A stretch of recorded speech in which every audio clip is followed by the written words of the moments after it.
सद्गुरु स्वामी की जय। स्थित प्रगति का भाषा समाधि स्थित से समाधि स्थित से कैसा स्थित थी किम प्रवासित किम आसीत ब्रजे तुम। यहाँ अर्जुन कृष्ण भगवान से पूछते हैं, हे केशव,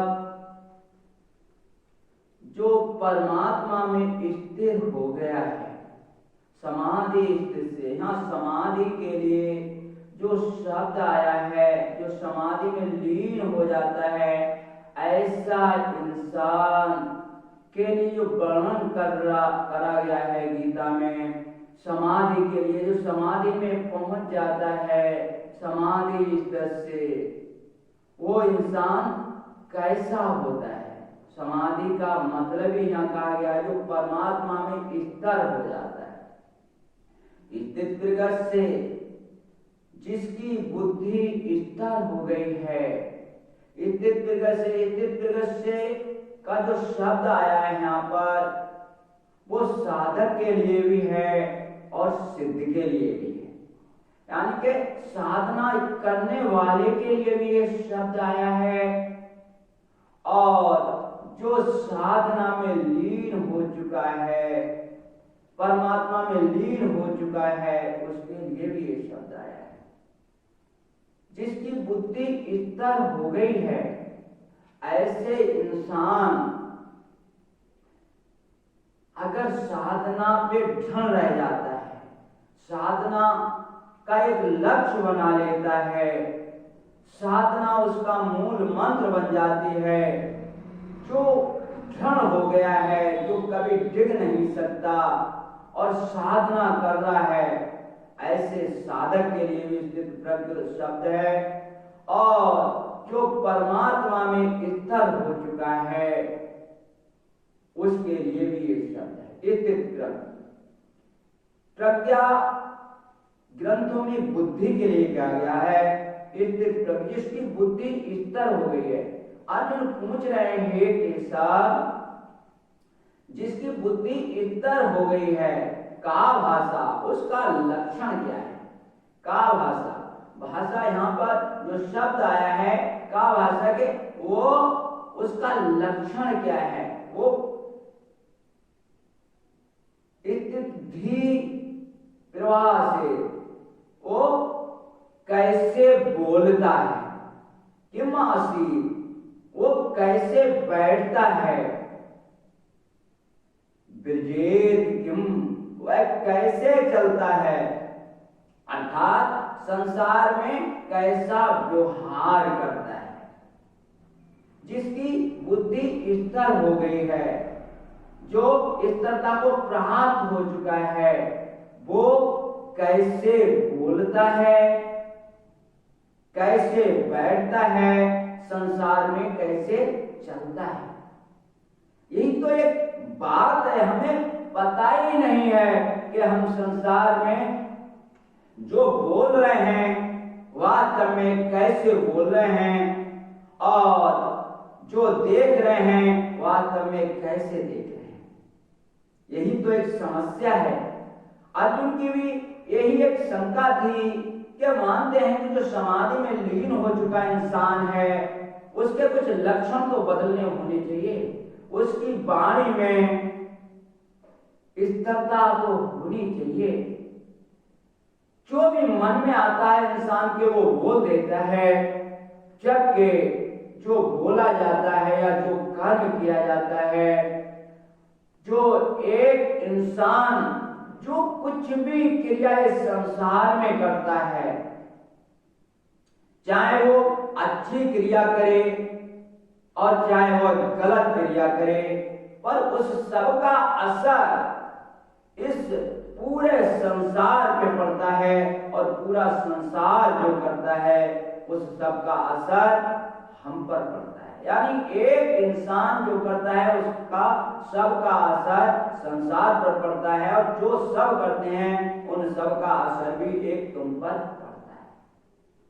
तो जब हम इस तरह हो जाते हैं, जब हमारा एक लक्ष्य हो जाता है, तो फिर संसार में हम कुछ भी करते हैं, हमारा धैर्य, हमारी स्थिरता कभी भंग नहीं होती।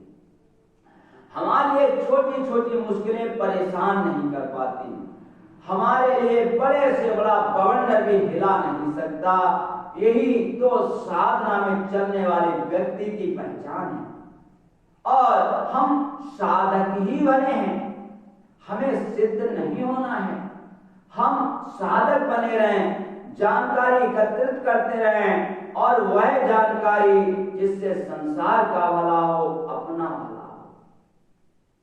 सत्संग रूपी जो गंगा है उसमें हम हर पल नहाते रहें, क्योंकि इसमें नहाने से इंसान की चित्त वृत्तियां शुद्ध होती हैं, अंतर से वो शुद्ध होता है, और हर हाल में, हर स्थिति में, हर परिस्थिति में अपने आप के लिए सम रखता है, अपने आप के लिए एक ऐसी स्थिति में रखता है जिस स्थिति में उसे परमात्मा की याद लगातार बनी रहती है। और जब परेशानी इंसान पर आती है तो उसके लिए बाबा तुलसी कह रहे हैं कि धीरज धारण मित्र और नारी आपत काले परखिए चारी।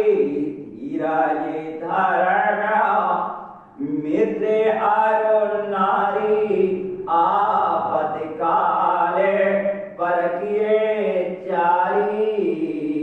धीरज धारण मित्र और नारी आपत काले परखिए चारी। संसार में छोटी सी छोटी बात के लिए नहीं, बाबा तो ये कहना चाह रहे हैं कि बहुत बड़ी आपत काल आ जाए, कोई बहुत बड़ा आपत काल आ जाए, उस आपत काल में भी अगर तुम साधना में रत हो, अगर तुम परमात्मा की याद करने वाले हो, तो ये तो देख लो कि धीरज तुम्हारा धैर्य तो जवाब नहीं दे रहा है। तुम उस आपत में, उस परेशानी, उस बवंडर में, उस तूफान में तुम्हारा धैर्य तो जवाब नहीं दे रहा है। कहीं तुम हिल तो नहीं गए हो, कहीं अपने परमपिता परमेश्वर को भूल तो नहीं रहे हो। और बात सच्ची भी है, अगर हम परमात्मा की गोद में बैठे हैं, अगर हम परमात्मा की याद में बैठे हैं, तो अगर सर पे परमात्मा का हाथ है तो कहा कमी तो दास। तो धीरज धारण, हम अपने धैर्य को देखें कि धैर्य तो जवाब नहीं दे, हम अपने धर्म को देखें, और धर्म की अगर जहां बात आती है तो धर्म जो है वह 4 खंभों पे खड़ा हुआ एक महल, जो 4 स्तंभों पे खड़ा है, सत्य, दया, दान, तप। क्या ये हम सत्य में स्थिर हैं? क्या हमारे अंदर दया बनी है? क्या हम जो कुछ कमाते हैं, क्या हम उसमें से कुछ संसार के लिए निकालते हैं?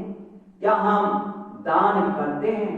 और दान में भी सर्वश्रोमण दान है, वाणी का दान।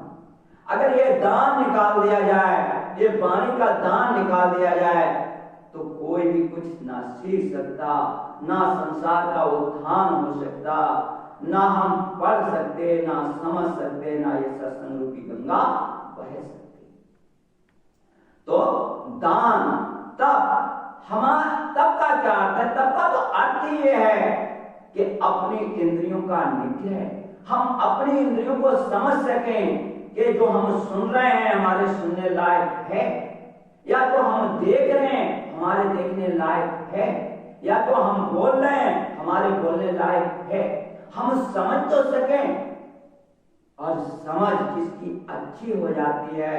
अच्छी समझ का मतलब जो कुछ करें पूर्ण विश्वास के साथ, पूर्ण विश्वास के साथ, पूर्ण दृढ़ता के साथ और परमात्मा की गोद में बैठता है, परमात्मा की गोद में। तो धीरज धर्म मित्र और अपने मित्रों की परख करें कि हमारी परेशानी के समय में, हमारी आफत के समय में हमारे साथ हैं।